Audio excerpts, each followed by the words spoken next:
yung mga miyembro ng media. Oo nga. Yung 12 pares, yung 12 demonyos, ha? 12 sa radyo, 12 sa telebisyon, 12 sa dyaryo. Ba't hindi nyo mailabas? Magkano? Yan ay napakaganda katanungan kayo naman.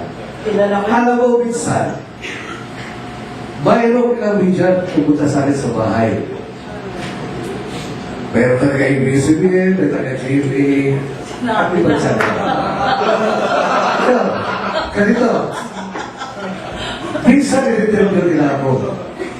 Pero pagdating sa oras kay Ere, ang pinagka-usapan namin doon, bigla tatawag sa akin, Tol, nabalil ang istorya. Bakit kaya? Ang ibig sabihin doon, kagaya na sinabi ni Kaed, ang problem puro, sasagutin ko yan eh. Alam mo, Richard, Sasabihin ko kung sino yung mag-ayan ko si Paris. noong hari pa, noong 90s, itong si 1996, 97, 98, hari pa si Tony Santos ng Barangay ng Trita. O yung Rizal, sabihin na natin, inagaw yan ang kumpare ko. Ako ang nag-operate sa media. So nakilala ko yung 12-12-12 na yan. No? Ang inaano ko lang kasi, huwag kang magagalit at yung ano. Kasi kami sa media, naglalantad kami ng totoo. Di ba, Kernel? Okay? Bakit yung mga whistleblowers ayaw nilang pumitik sa media? Halimbawa, nung si Wally pa nakaupo dyan sa CIDG, di ba? Yan lang ang ayaw maging general o ayaw ma-promote. Dahil pag na-promote, mawawala dyan sa sentro ng kapangyarihan. Di ba?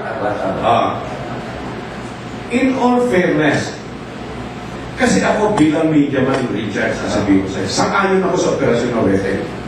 Wala nang STL, wala nang Luterte ng bayan. Kasi, si Lili, kung tumayan dyan sa Wete, 10 sentimo hanggang piso, pwede na. Di ba? Okay. Nagtataka ko, bakit pinagkakita ng simpleng mamamayan sa halagang piso, samantalang napakarami natin politiko nasa kasino na multimilyon ay pinatatalo? Kuya, Ate, ang kasino, pang mayayaman. kasi ano, walang karapatan na hinihila na mag-video. Okay. So hanggang kailan yung sinasabi mo at the proper forum, nasaan yung proper forum na sinasabi mo? Kagaya ko na sinabi ko, no? Ito, video forum ah. Oo, video ko. Kagaya ko na sinabi ko kanya, no? Ang tinatawag na proper forum para natin, bubuksan din ako ng Senado, sa Korte, at least po, bitawag tayo ng salita. Kung magkasabal, on the record, at talagang ikaw ay may patutuwa kung sakasakali. Hindi ka tulad ito, no ha? Ilabas ko man ang nagabas ko sa inyo. Pero ako, sinisiguro ko kapag ito nabasa ni Chairwoman Wico, palagay ko makakapag-isip ko siya. Chart tungkol sa mga komento yan. Ang tanong kita, no? Sino manikip na mga politiko sa inyo ngayon? Kasi malapit na eleksyon eh. Both partidos, liberal, una, o ano naman? LGB, ako eh, sa tutulong ko lang sa pool. Yan ang sinabi ko no kay Senator Pinasulon. Ang pag-uusapan natin ay wala akong pakialam sa politiko at wala akong kalalaban sa politiko. Yun lang, gusto ko lang, kanino ka dikit ngayon sa mga nakaupong opisyal ngayon? Wala. Basta ka lumala ka ako kagaya na sinabi ko, lumala ka na ako ng Pinasulon katawan. Kasi, posible yung naging relationship yan sa partido ng liberal at una. Dahil pagkagawa ka na naman ito, dahil una, nagsisigaw ka na naman sa media, posibleng gamitin ka ng una laban sa nakupong pamanan natin ngayon, ni Pinoy. Pwede ka rin gamitin ni Pinoy para masakin itong una. Okay. Question mark na doon ha? Okay. Sino gumagamit sa iyo? Sasagalan natin siguro kasi hindi mangyayari yan. Ha? Hindi mangyayari yan. Ay, Teka muna!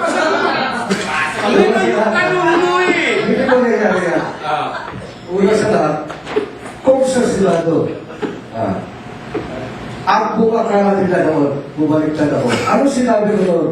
Lahat na binitawag ko sa kita, ano ba oras, ha? Ay kaya ko palintigan. O bayaw na ako doon dahil nakita ko ako yung ginagamit na sa politika. Yun ang katotohanan niya. Kasi, boy, Richard, Patay na yun si Boy. Okay, kasi ganito siya once na lumutan na siya ng whistleblower, let's say, si Willie Reyes, sa lugar nila, siya nagpapatakbo ng wedding, pwede mo siyang ibulgar. Di ba walang ibulgar? Siyempre, ako si Willie Reyes, Richard, huwag ko naman ako tirahin. Pag-usap na lang kahit na ba. Meron na. Siya yan? Okay. Sa palagay ko sa gano'n na kinaluhan. Kasi dito, ang tinitignan ko dito, yung kapakalanan na nakakarabi. Hindi yung pangilaliwanag. Lumabas kami dito, sa totoo lang, walang nakakakuha dito, kundi dalawa lang kami. Yung boy ba yung talagang purong tulo dito, kaya usapin ako. Kami dalawa lang, wala na iba, hindi si Bishop, hindi si Sakla, hindi si Sino Baban. Dalawa lang kami ni Boy Bayo. Ang purong tulo dito. Ang kagustuhan na namin talaga dito, sa nakikita namin noon, marami na kasi namamatay. Kagaya nyo sa media. Ilan ang napatay sa nasa Bicol na media? Dito sa Manila, sa Comprador. Yung mga hindi nasaya, napatay. Napakarami dito na mamatay dito noon. Ika nga, nawala, hindi nagkaroon na kaedad ng justisya. Tutukan na natin yan. Richard, tutukan natin yan. Nasa oras na tayo, ha? Okay, pahinga ka lang. Sasagutin ko na yung tanong na isa sa'yo ni Jimmy. Kaya natin dito si Richard, ngayong araw nito, inimbitan natin. Hindi siya lumutang lang na parang kapatid. Okay na? At, alam niyo, kung minsan, ako'y nasasaktan dyan sa Pinawet. Hindi, kasi, hindi naman dapat pag-usapan yan eh. May involved na polis. Aminin natin na totoo. Hindi dahil dito si Yusek Adda. Nakita natin yung mga polis na gustong gumanap sa tungkulin, hindi makaganap. Dahil limitado sila sa resources. Aminin natin yun. Pero may mga wariya talaga tayo kabaro na hindi nasintihan at walang kasiyahan. Diba? Alright. Pagpahingayin natin at pakainin natin, busog na tayo. Namumutla na sa buto sa atin. Anyway, balikan na po natin si Director General Arturo Conta. Sir, kanina masakit yung sinasabi ninyo na gusto pa ninyong gumawa ng magandang aksyon, konkretong aksyon, pero dahil sa limitadong resources, pondo at tao, hindi nyo maibuhos ng todo ang inyong trabaho.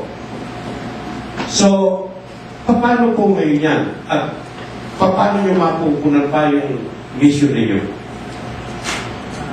Actually po, nag-clarify ko lang kung ano po yung aming resources ngayon,